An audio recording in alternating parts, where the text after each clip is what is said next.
मराठा आरक्षणासंदर्भात मंगळवारी सभागृहात चर्चा सुरू झाली होती, जी आजही दिवसभर सुरू असेल। विधानसभेमध्ये सकाळी 11 वाजल्यापासून या चर्चेला सुरुवात होणार आहे, तर विधान परिषदेमध्ये दुपारी 3:30 नंतर चर्चा सुरू होणार आहे। तर दुसरीकडे आज एकूण 10 मोर्चे विधान भवनावरती जाऊन धडकतील। यामध्ये प्रामुख्याने संगणक परिचालकांचा मोर्चा तसंच लहुजी शक्ती सेनेचा मोर्चा लक्षणीय ठरू शकतो।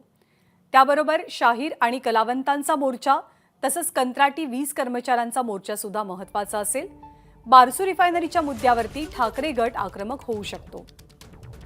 माती परीक्षणाच्या वेळेला झालेल्या आंदोलनादरम्यान 300 पेक्षा अधिक जणांवरती गुन्हे दाखल झाले होते। हे गुन्हे मागे घेण्यासाठी आज सर्व आमदार उपमुख्यमंत्री देवेंद्र फडणवीसांना भेटणार आहेत। त्यामुळे आजचा दिवस महत्त्वपूर्ण घडामोडींचा असेल। आज दिवसभराची माहिती देण्यासाठी कामकाजाची निलेश बुधावले आणि तुषार आपले प्रतिनिधी आपल्या सोबत आहेत। निलेश आणि तुषार, आज सत्ताधारी पक्ष, विरोधी पक्ष आणि एकंदरीत कामकाज दोनही सभागृहांचं कसं चालेल, कोणकोणते लक्षणीय मुद्दे उपस्थित होण्याची शक्यता आहे? ज्ञानदा, खरं तर मराठा आरक्षणाचा मुद्दा केव्हा विधिमंडळामध्ये येणार या पद्धतीची मागच्या काही दिवसांपासून सातत्याने चर्चा होती। मराठा आरक्षणाशी संबंधित असणारे नेते असतील किंवा अनेक पदाधिकारी असतील, ते देखील सध्या विधिमंडळ अधिवेशनामध्ये या ठिकाणी आलेले आहेत आणि मराठा आरक्षणासंदर्भात सरकार काय घोषणा करतंय हे पाहणं महत्त्वाचं ठरणार आहे। काल खरं तर विधानसभेमध्ये या संदर्भामध्ये चर्चेला सुरुवात झाली।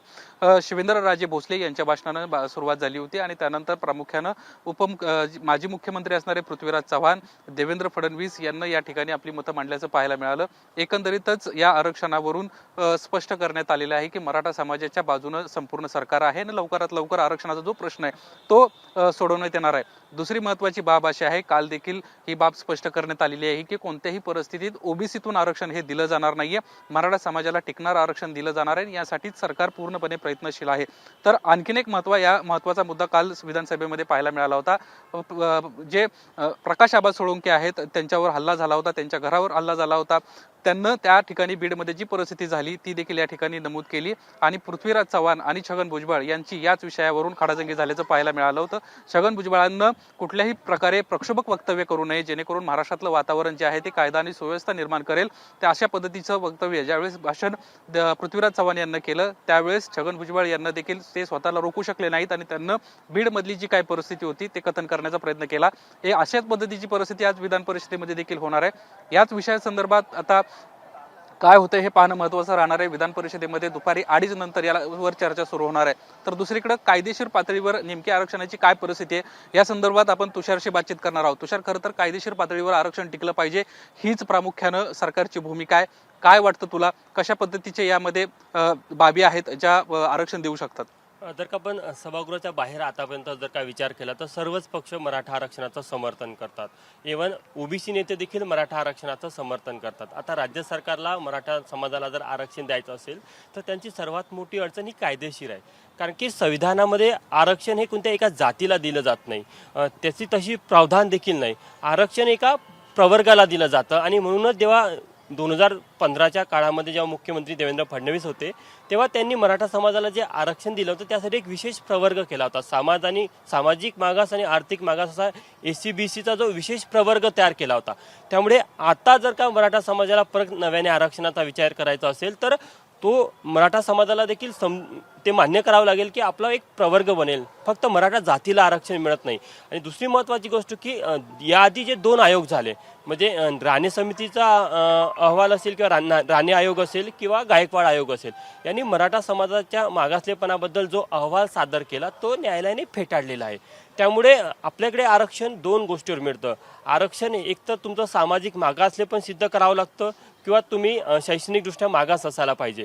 आता मागासवर्ग आयोगाला राज्य सरकारने ते काम दिलं आहे की मराठा समाजाचं मागासलेपण तुम्ही बघा, ते मागास आहे की नाही त्याचा एक अहवाल सादर करा।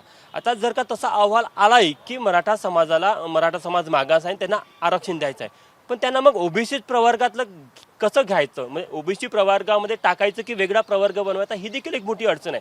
खरं तर मराठ्यांना आरक्षण पाहिजे ते ओबीसी मध्ये पाहिजे। त्याचं प्रमुख कारण म्हणजे ज्या स्थानिक स्वराज्य संस्थांच्या निवडणुका होतात तिथे मोठ्या प्रमाणे ओबीसीना आरक्षण मिळतं।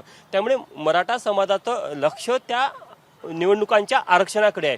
त्यांना शैक्षणिक आणि नोकऱ्यांमधलं आरक्षण आजही जर का तुम्ही नोकऱ्यांमधला असेल किंवा शिक्षणातला मराठा समाजाचा टक्का असेल ना, तो बघितला तर तो इतर समाजाच्या तुलनेत खूप जास्त आहे.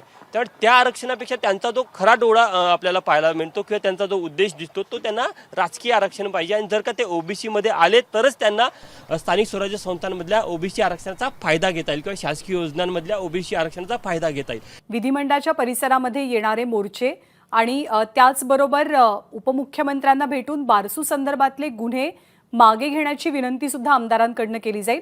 या दोन घडामोडींसंदर्भात काय घडण्यास अपेक्षित आहे? मोर्चे आणि गुन्हे मागे घेण्याच्या मागणीसाठी दिलं जाणारं निवेदन.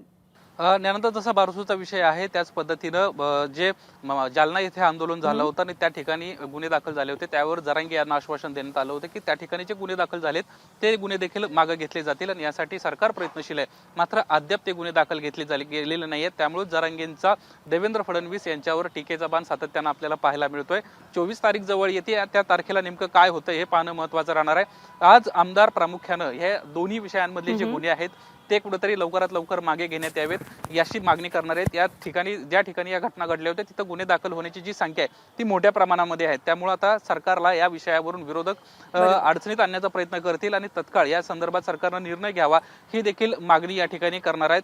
या ठिकाणी अनेक वेगवेगळे मोर्चे देखील येताना पाहायला मिळतात. काल पेन्शनर्सचा मोठा या ठिकाणी मोर्चा निघाला होता. पेन्शनर्सच्या संदर्भात देखील सरकारनं कुठेतरी आश्वासन द्यायचा प्रयत्न केलाय आणि विधानसभेच्या निवडणुकांपूर्वी आम्ही त्यावर निर्णय घेऊ असं देखील आश्वासन काल उपमुख्यमंत्री अजित पवार यांना विधान परिषदेमध्ये दिलेलं आहे. त्यामुळे हा पेन्शनर्सचा मुद्दा या पुढील काळात खूप अवघड जाणार आहे, कारण आता आंदोलन होणार आहे. या संदर्भात आज बैठक देखील होतीये, त्यामध्ये काही तोडगा निघतोय का ते पाहणार आहेत. संपावर जायच्या तयारीत शिक्षक आहेत. या बाबतीत काय होतं हे देखील पाहणं महत्त्वाचं राहणार आहे. ज्ञानदा. धन्यवाद तुषार, धन्यवाद निलेश, तुम्हा दोघांनी दिलेल्या सविस्तर माहितीबद्दल आणि चर्चेबद्दल.